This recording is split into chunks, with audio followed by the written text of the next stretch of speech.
on a fait une escape game sur le sujet des chutes de plein pied qui était proposée par la SMT. Les chutes de plein pied, en fait, c'est un problème qu'on ne souligne pas assez. Ça se passe principalement dans les bureaux et tout, aussi dans le BTP, mais ça va pas rentrer dans le même domaine, tout ça. Le principal, c'est surtout la vigilance dans le bureau qu'on néglige un peu trop. Notre but de l'escape game, c'était de faire passer du coup ce message, qui est que c'est pas assez, y a pas assez de vigilance et que c'est trop négligé.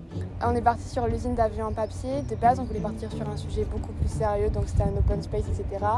Mais on s'est dit que pour faire passer un message, c'était mieux d'appuyer, de ne pas se baser sur quelque chose de réel, etc. La deuxième idée qu'on a eue, c'était de faire un remake de Top Gun avec des avions en papier. Mais on a eu peur que l'idée soit trop décalée et que ceux qui allaient faire notre escape game n'arrivent pas à se plonger dans l'ambiance. On a donc décidé de garder les avions en papier, mais de faire simplement une usine d'avions en papier. Le but de l'escape game pour les joueurs, c'était de résoudre l'énigme qui était que René, l'ingénieur de l'usine avion en papier, a eu un accident et on ne savait pas si c'était accidentel ou criminel. Du coup, ils étaient plongés directement en tant qu'enquêteurs qui devaient trouver ce qui était arrivé, donc en déverrouillant l'ordinateur. Et ils devaient pour ça trouver le mot de passe qui était à la chaîne, enfin c'était le résultat de plusieurs énigmes. Et on leur dit qu'il leur reste que 25 minutes avant que les rushs se suppriment. Et donc ça leur donne un petit stress de time. C'est pas français, mais ça leur donne un petit stress pour finir à temps.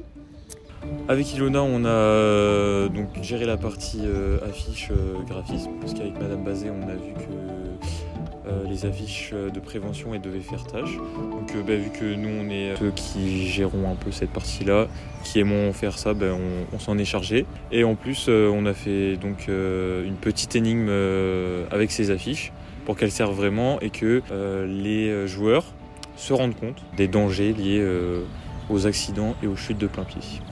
Donc derrière tout ça, on voulait montrer que les affiches en général dans le monde du travail n'étaient pas assez visibles, qu'il n'y a pas assez de prévention par conséquent.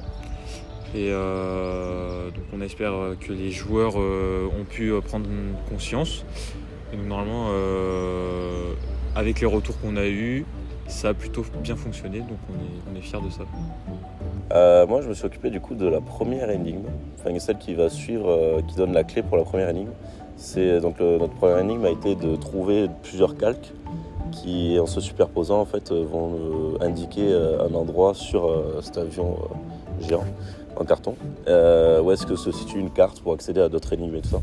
Parce que en fait, l'idée, c'était de montrer en fait que vu que l'avion est quand même très gros et très imposant dans une petite salle, avec tout le bazar en fait qu'il y avait, on ne voyait même pas en fait. La plupart des gens regardaient les petits avions en papier qu'il y avait dans la salle.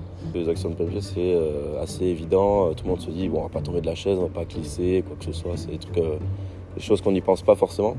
Et ça fait un peu le parallèle avec l'avion qui est énorme et qu'on n'y pense pas en fait tout court. Donc nous dans le décor on a voulu mettre pas mal d'éléments pour que ça permette à tous ceux qui allaient jouer de s'immerger dans le thème, mais à la fois on voulait garder l'aspect que chaque élément pouvait servir, même si on ne s'y attendait pas comme cet avion. Donc l'immersion est passée aussi à travers tous les sons, etc. pour que les personnes restent plongées dans le cercle magique. Donc moi je me suis occupée de la partie de la carte Arduino qui lâche la clé quand les enquêteurs ont trouvé la carte dans l'avion. Ça a été un peu compliqué parce que la batterie de la carte ne tenait pas forcément longtemps.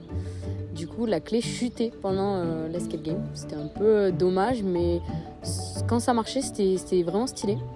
Moi, j'ai été plutôt contente de notre escape game parce que vraiment, il a respecté le côté ludique et à la fois faire de la prévention. Donc, c'était vraiment cool. En plus, on a eu des bons retours, très positifs, car tout le monde voyait notre message derrière un jeu quand même. Florent Léotti, je suis doctorant du coup à l'ENI en réalité virtuelle et robotique. Et Benjamin Mosé, enseignant-chercheur à l'ENI en automatique et robotique. Alors les décors sont très bien pensés, très bien intégrés et très dans le thème de votre escape. Après, les énigmes sont bien pensées, ça fonctionne bien. C'était sympa. Et puis le fait d'avoir tout ce qui est sur le risque du travail, très bien pensé, bien intégré dans la thématique. Je suis Lucille Cochet, chargée de prévention en service de santé au travail. Robin Derac, psychologue du travail. Philippe Maras, enseignant d'anatomie.